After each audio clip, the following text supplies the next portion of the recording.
Bonjour Julien Mauresmo. Bonjour. Alors Julien Mauresmo, ça s'écrit pas comme la tennisman, hein, on le dit tout de suite. Aucun lien de famille avec Amélie Mauresmo, mais on parle quand même de pas de raquette, hein, mais vous avez d'ailleurs vous êtes un des grands champions de la pelote basque, on va dire. Il y a plusieurs choses. En pelote basque, il y a la main nue, il y a la chistera, il y a la pala, on va dire. Vous avez été fabricant, mais vous avez été avant tout ça un ancien joueur professionnel de ces Stampunta. Voilà, tout à fait. Donc la cesta punta, c'est l'instrument de Chistera, mais qui se joue dans un rayalai, dans une installation fermée. Voilà, un peu partout dans le monde, du coup. Dans le monde. Il y a des frontons, on peut jouer sur un fronton donc à l'air libre. La Voilà, différence, ça c'est ça. s'appelle du grand Fronton, c'est air Chistera. libre. Voilà, en Et fait, le la grand pelote, chistera. c'est comme l'athlétisme, c'est un nom générique. Et dedans, il y a 23 disciplines et 3 installations. Donc, il y a le fronton extérieur, le trinquet, qu'on partage avec le jeu de paume, et le mur à gauche. Et quand c'est un grand mur à gauche, c'est un rayalai. 23 disciplines. Ouais, 14 internationales et 23 disciplines. C'est quoi les différences dans ces disciplines sur le long générique de la pelote? Bah déjà, par exemple, la main nue, donc on joue sur 3 installations, donc ça fait déjà 3 disciplines. D'accord. Donc ça multiplie. Après, il y a des spécificités. Par exemple, il y a le front tennis, une raquette de tennis qui est doublée en cordage, où ils sont 1 million de licenciés au Mexique, par exemple, avec leur propre circuit. Il y a l'Argentine aussi qui a une pelote spécifique, où ils sont très très forts, et l'Uruguay, enfin l'Amérique du Sud. Voilà, parce qu'on dit que c'est la pelote basque, mais c'est nous, c'est 25 000 licenciés. L'Espagne, c'est 50 000. Et le Mexique, c'est 1 million, et l'Argentine, 500 000, quoi. Donc, oui, oui, enfin, ce sont les Basques qui se sont expatriés à un moment Ouais, donné en et puis partie. qui ont amené avec eux tout ce qu'il y avait de bien du Pays Basque. Tiens, je précise, il y a un fronton, vous avez déjà joué là-bas? Il y a un fronton à Paris, sur les bords de Seine. Ouais, voilà, il y a un fronton à Paris. Le Trinquet, vous avez déjà joué là-bas? Alors, il y a un trinquet et un fronton Mm. extérieur qui s'appelle le Chiquito de Cambo. Alors, le Chiquito de Cambo, non, mais parce que moi, c'est une époque où j'étais vraiment spécialisé à Cesta Punta et du coup, je jouais que dedans, je jouais pas dehors. C'est à cause de la Alors, météo? Non, mais en fait, si vous voulez, c'est le même instrument, mais c'est pas du tout la même pelote, pas tout à fait la même technique. La vitesse diffère aussi ou pas? Ah oui, oui, tout à fait. Oui, parce que la pelote de Rayalai, elle est parcheminée, donc elle fuse au sol, ça va beaucoup plus vite. Et donc, non, c'est radicalement différent. Ouais. et à la Pala, c'est une petite pelote noire Ah, qui, voilà, qui alors ne rebondit pas, celle-là. ça, c'est la palette à gomme pleine, ouais, qui a une pelote noire de latex, fait de caoutchouc, on va dire, qui chauffe au fur et à mesure. Après, il y a aussi des disciplines de pelote de cuir, palette à cuir, pala corta, C'est pour ça qu'il y a qui vont, 23 disciplines. ouais, voilà, qui vont dans les 200 km/h. Et nous, la Cesta, c'est le record du monde de lancer à 307 km/h. Alors c'est un sport très très très très complet, hein, parce que bon, on doit être habile avec les mains, que ça qu'on soit avec les chisteras, avec la pala, la main nue, mais c'est un sport où on se déplace beaucoup. Alors il faut faire attention quand la pelote revient évidemment, Ouais, tout à mais fait. c'est un sport où on court beaucoup, donc un sport complet où on doit se déplacer, etc., éviter, reprendre. C'est un sport complet, un vrai Ouais, sport. et surtout, les installations sont pas totalement codifiées, donc il y a des frontons plus ou moins grands, avec des différences importantes, quoi. Par exemple, Mexico, il fait 62 mètres. Ici, au Segor, il fait 56, c'est un des plus grands. Donc déjà, si vous rajoutez l'altitude, donc la distance en plus, la pénétration dans l'air qui est différente, donc la pelote qui vole beaucoup plus. Je sais pas si vous vous souvenez, les records de vitesse étaient battus à Mexico autrefois Ouais. en vélo notamment. Donc c'est plus dur pour le corps, c'est plus dur à comprendre. Enfin, voilà. Alors, la grande chistera, c'est justement, c'est un objet, on va parler en béotien, quand on voit ça, c'est l'image du pelotari. Comment on découvre ça quand on est jeune? Comment on la tient? C'est lourd? Voilà, comment ça fonctionne? Ah non, j'ai oublié d'en amener, mais non, en fait, c'est assez léger. Alors, le paradoxe, bah, vous voyez, le tour passe dans des endroits mythiques de la Cesta Punta, notamment le village de Moutricou. Je pense qu'ils y passent demain sur la côte. Alors, en fait, même les Américains ont essayé d'égaler avec du carbone ou d'autres trucs, mais en fait, on n'arrive pas à égaler le châtaignier. Mmh. Donc, c'est vraiment artisanal, c'est au moins 20 heures de travail. C'est 13 lattes, un arceau et 13 lattes qui sont tissées un peu sur mesure en rapport avec nos fabricants, Alors, nos cesteros. vous disiez que justement les Ralaï n'étaient pas tous de la même dimension. Est-ce qu'il y a un code pour pour la Chistera? Ah non, voilà, également Chacun aussi, peut ouais. faire celle qui. Ouais, alors les avants, on joue souvent avec des. Moi j'étais devant, on joue avec des Chistera qui font 63 cm, donc du taco à la pointe. Ouais. C'est un peu la norme. Et les arrières, ça va de 67 à 68. Donc en gros, plus c'est long, plus on est puissant, mais moins on est précis, quoi. Voilà. Et après, suivant la courbe, parce que c'est comme au tennis, il y a deux coups, il y a un coup droit, un revers. Mm. Si on est plus joueur de droite ou plus joueur de revers, on va choisir des formes plus ou moins différentes du gant. Et alors, on joue à partir de quel âge, oui, on joue. On peut le tenir. C'est conseillé de démarrer le plus petit possible. Alors, il faut être grand par la taille pour que le Chistera ne touche pas par terre les premiers gants. Mais après, comme c'est pas du tout un geste naturel, c'est vraiment un jeu de poignet. Plus on commence jeune et plus c'est facile à intégrer, quoi.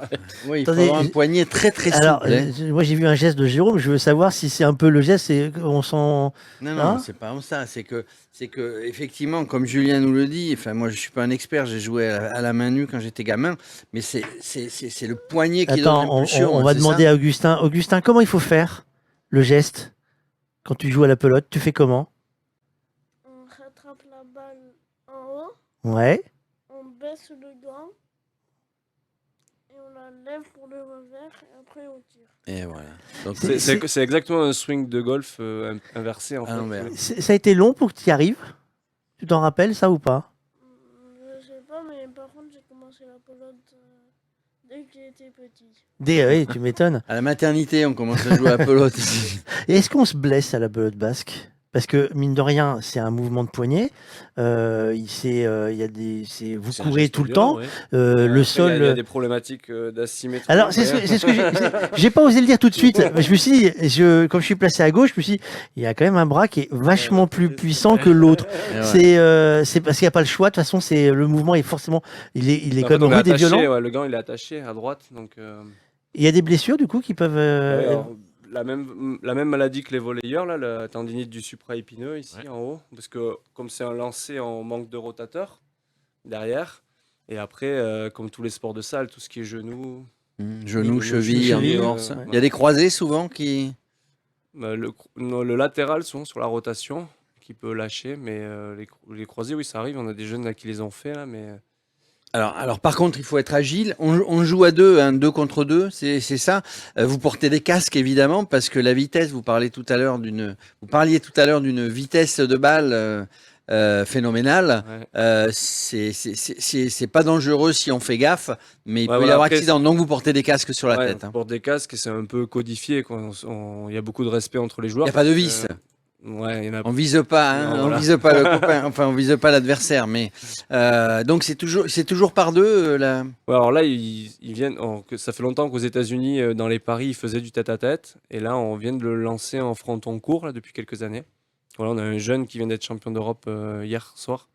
En Un Espagne. Français, un Ouais, jeune. Maxime Alors VFX. vous êtes vice-président du club ASH, c'est ça non. Ouais.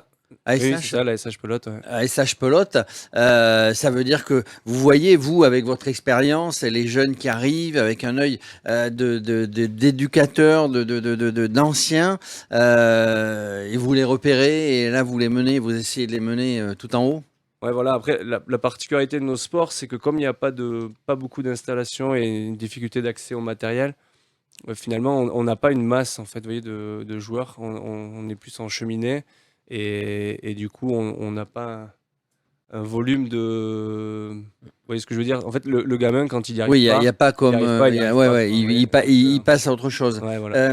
Tiens, j'avais lu que ça avait été un sport de démonstration au JO à Paris Ouais. en Alors, on a en été, 1924. ouais, on a été, Est-ce que ça a été discipline olympique à un moment donné? ouais, on l'a été 3 fois. 3 Du fois. coup, et on misait beaucoup sur 2024 Paris, mais on a été un peu. Et malheureusement, Ouais, voilà, on a été un peu bloqué, mais on a été en 24 à Paris, effectivement, en 68 à Mexico, où on a un éducateur du club qui a été médaille d'argent, à Pierre Fourneau, et en 92 à Barcelone aussi.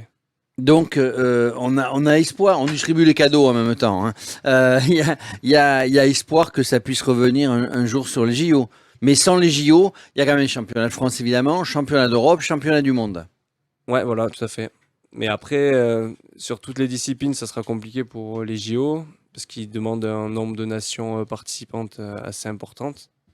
Mais sur certaines disciplines de pelote, on peut y arriver. Ouais. On peut y aller. Et du coup, alors vous, en tant que sportif, vous avez totalement arrêté, donc vous continuez un peu. Il y a des disciplines vétérans.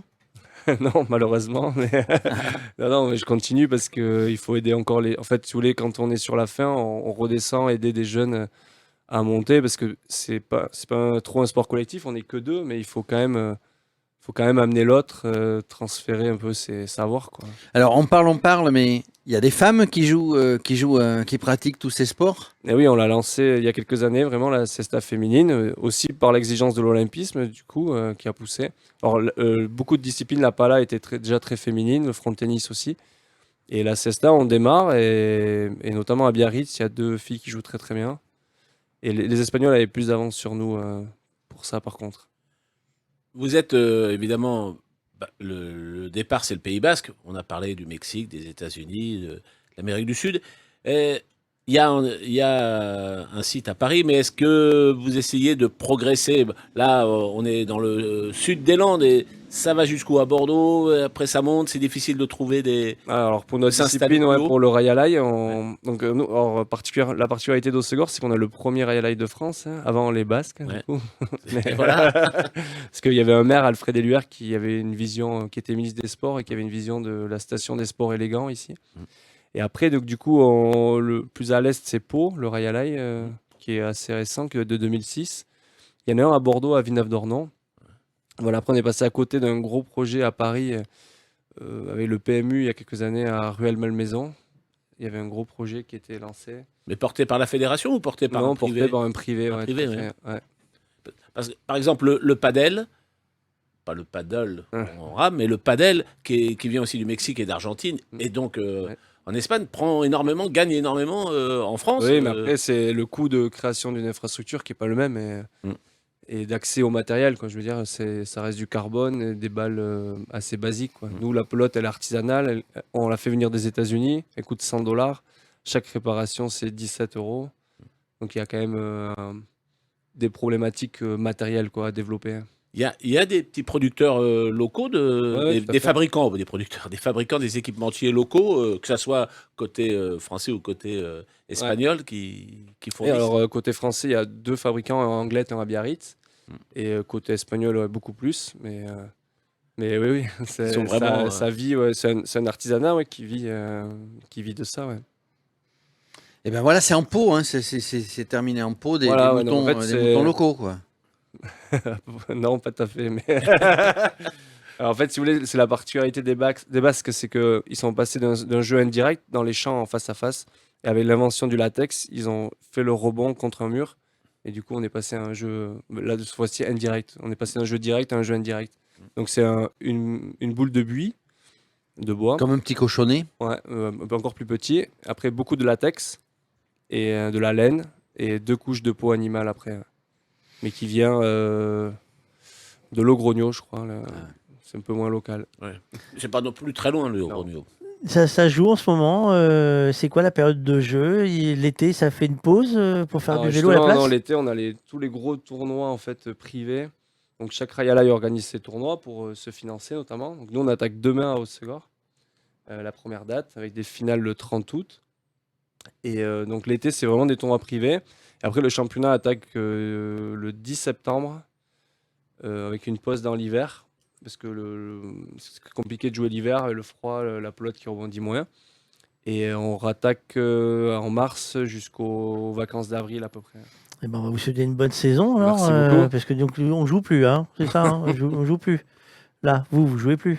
Bah si, encore, ouais. Si, finalement, on pousse le vétéran jusqu'au bout, c'est ça? Ouais, voilà, je réussis à faire gagner la place pour un jeune pour l'année prochaine en National A, donc voilà. Bravo. Question, les bons bras de fer avec un bras comme ça?